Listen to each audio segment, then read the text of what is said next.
UGC net exam के लिए कितने नंबर ऑफ आवर्स पढ़ना चाहिए, या फिर बोला जाए कि क्या बेस्ट टाइम टेबल है यूजीसी नेट एग्ज़ाम के लिए। इस तरह के सर्च आप यूट्यूब पर हमेशा करते रहते हैं और न जाने इसके ऊपर कितने सारे वीडियोस देख लेते हैं और उसके बाद भी आप अपने लिए ये डिसाइड नहीं कर पाते कि आपको अपने एग्ज़ाम के लिए, यूजीसी नेट एग्ज़ाम के लिए कितने घंटे पढ़ना है, या फिर बोला जाए कि क्या सही टाइम टेबल है आपके लिए यूजीसी नेट एग्ज़ाम के लिए। तो अगर अभी भी आप जो है इस तरह की बातों में बहुत कंफ्यूज रहते हैं तो डोंट वरी, आज के बाद आप बिल्कुल भी कभी कंफ्यूज नहीं होंगे, क्योंकि अगर आपने ये वीडियो एंड तक देख लिया तो आप अपने लिए ये डिसाइड कर पाएंगे कि कितने घंटे आपको पढ़ना है और बोला जाए कि क्या बेस्ट टाइम टेबल है आपके लिए यूजीसी नेट एग्ज़ाम के लिए। So hello students, this is BS academy और मेरा नाम संदीप है और आज के इस वीडियो में हम लोग ये डिसाइड करेंगे कि क्या बेस्ट टाइम टेबल है आपके लिए यूजीसी नेट एग्ज़ाम के लिए, जो कि आपको यूजीसी नेट एग्ज़ाम को क्रैक करने में आपकी बहुत हेल्प करेगा। तो अगर अभी तक आपने बीएसआई एकेडमी चैनल को सब्सक्राइब नहीं किया है, subscribe this channel, like this video and share this video. तो सबसे बड़ी बात ये आती है कि हमें कितने नंबर ऑफ आवर्स पढ़ना चाहिए। जो स्टूडेंट्स इस तरह के वीडियोस देखते हैं और उसके बाद ये डिसाइड करते हैं कि मुझे 8 घंटे पढ़ना है, 10 घंटे पढ़ना है, और वो 8 घंटे और 10 घंटे पढ़ भी लेते हैं, बट कितना इफेक्टिव रहता है 8 घंटे पढ़ना, 10 घंटे पढ़ना, वो खुद उससे बेटर जानते हैं अपने लिए। कि आपने अगर 10 घंटे स्टडी करी और उसके बाद भी जो उसका रिजल्ट है, आपका यूजीसी नेट एग्ज़ाम क्वालिफाई नहीं हुआ, तो कहीं ना कहीं आपकी इस स्ट्रेटजी में कहीं ना कहीं तो प्रॉब्लम रह गई।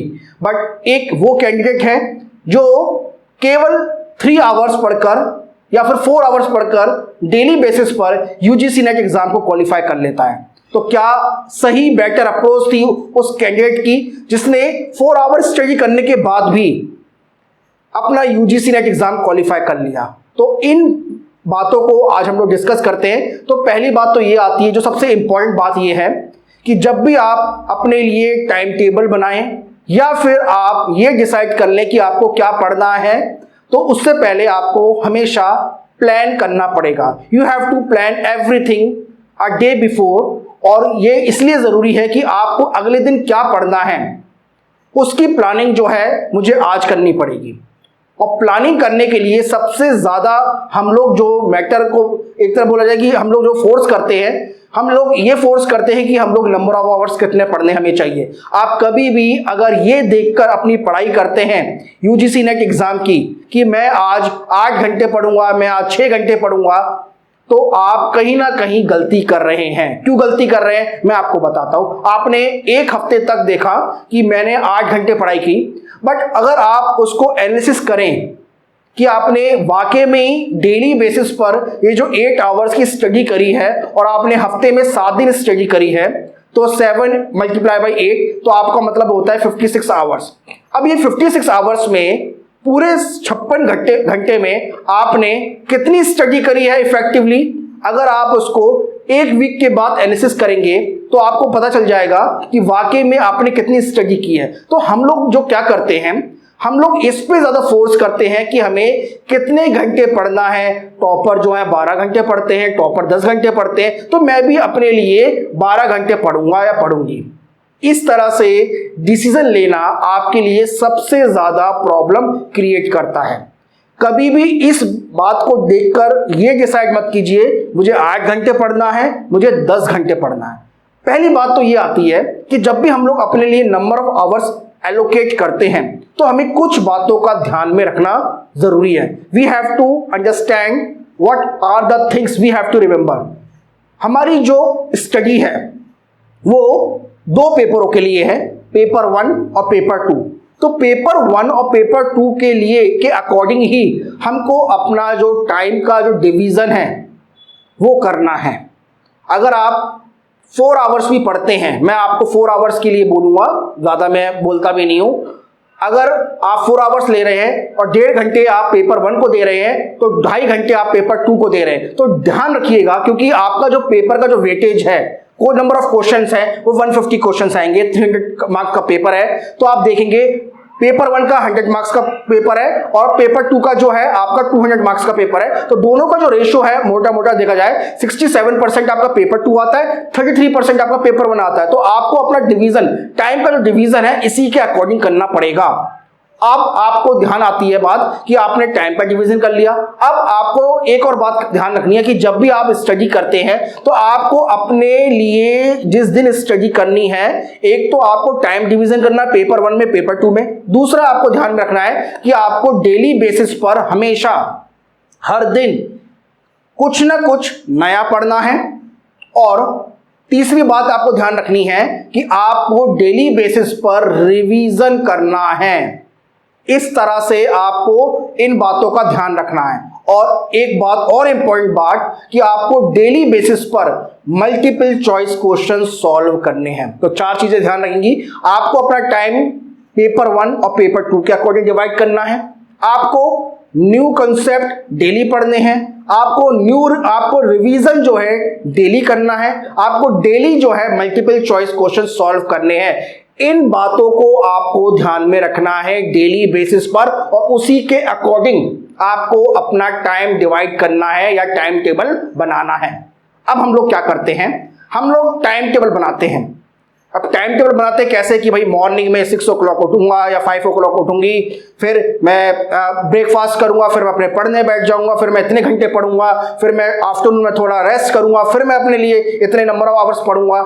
इस तरह से अगर आप अपने टाइम को डिवाइड करते हो ना नंबर ऑफ आवर्स में, तो आप कहीं ना कहीं बहुत बड़ी गलती कर रहे हैं। आपको अपना टाइम टेबल या अपना स्टडी का जो टाइम है आपको नंबर ऑफ आवर्स के बेस पर कभी भी डिवाइड नहीं करना चाहिए। तो बात आती है कि भाई अगर हम लोग अपना time table number of hours के बेस पर डिसाइड नहीं करते हैं तो किसके अकॉर्डिंग करें। तो इसके लिए आपको हमेशा अपने टाइम टेबल को टॉपिक बेस्ड, टॉपिक्स के ऊपर बेस्ड जो है डिवाइड करना है। मैंने इसलिए बोला था सबसे पहले कि आपको जो भी स्टडी करना है उसके लिए आप एक दिन पहले प्लानिंग कर लोगे और या फिर एक हफ्ते पहले प्लानिंग कर लोगे।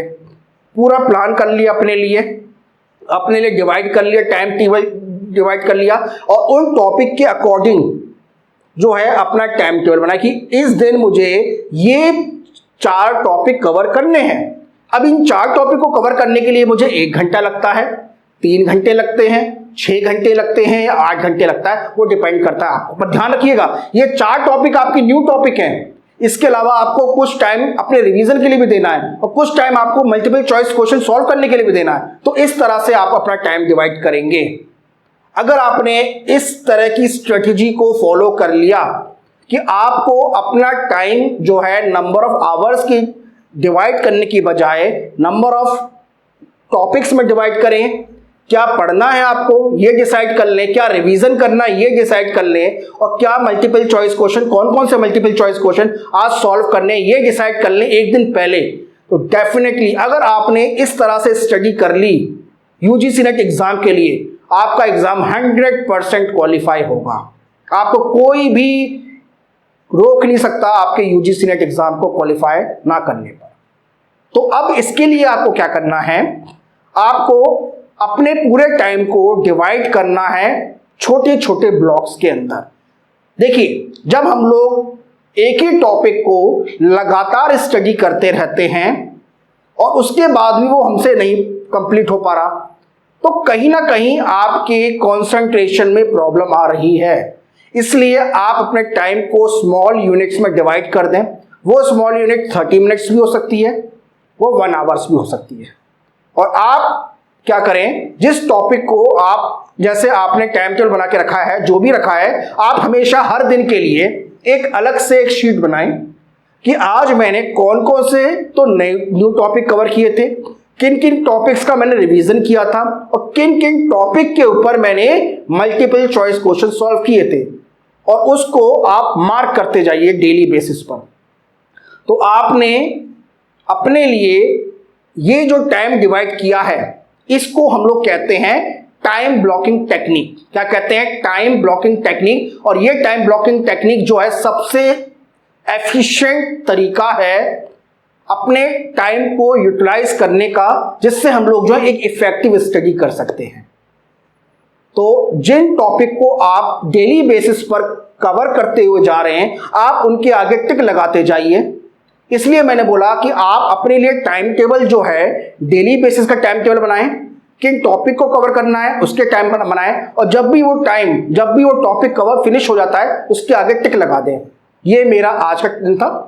ये मैंने आज इस दिन पर ये टॉपिक मैंने कवर किए, इन टॉपिक का मैंने रिवीजन किया और इन टॉपिक का मैंने मल्टीपल चॉइस क्वेश्चन सॉल्व किए। इतनी अगर आपने मेहनत अपने टाइम को यूटिलाइजेशन में लगा दिया तो डेफिनेटली आपका जो यूजीसी नेट एग्जाम है वो 100% क्वालिफाई होगा।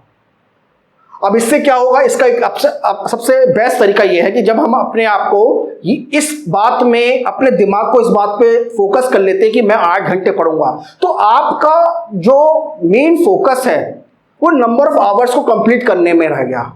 आपका मेन फोकस उस टॉपिक को कवर करने में नहीं रहा, उस घड़ी के चक्कर को घुमाने में रह गया कि 8 घंटे कब कंप्लीट होंगे, 8 घंटे कब कंप्लीट होंगे।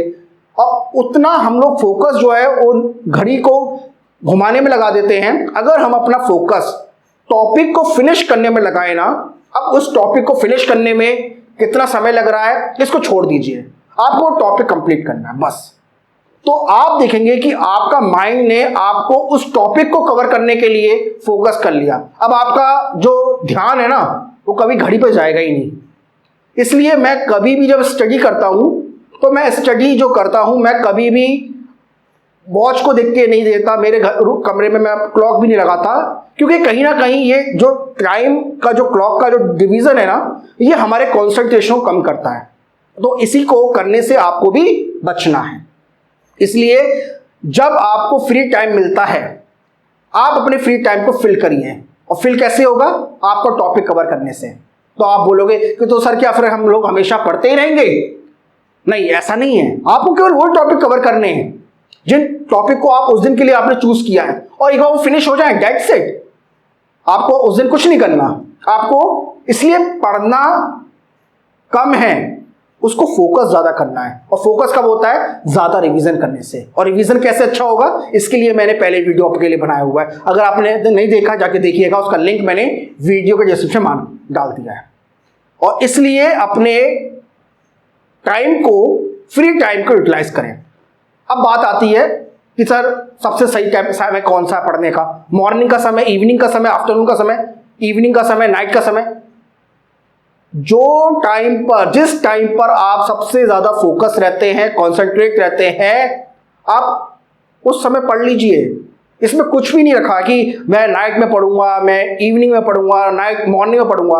अब जैसे मैं हूं, मैं मॉर्निंग में 4 o'clock या 5 o'clock जब मैं स्टडी करता हूं, जब मुझे किसी चीज को फिनिश करना होता है तो मैं 5 o'clock उठ के उसे पहले खत्म करता हूं।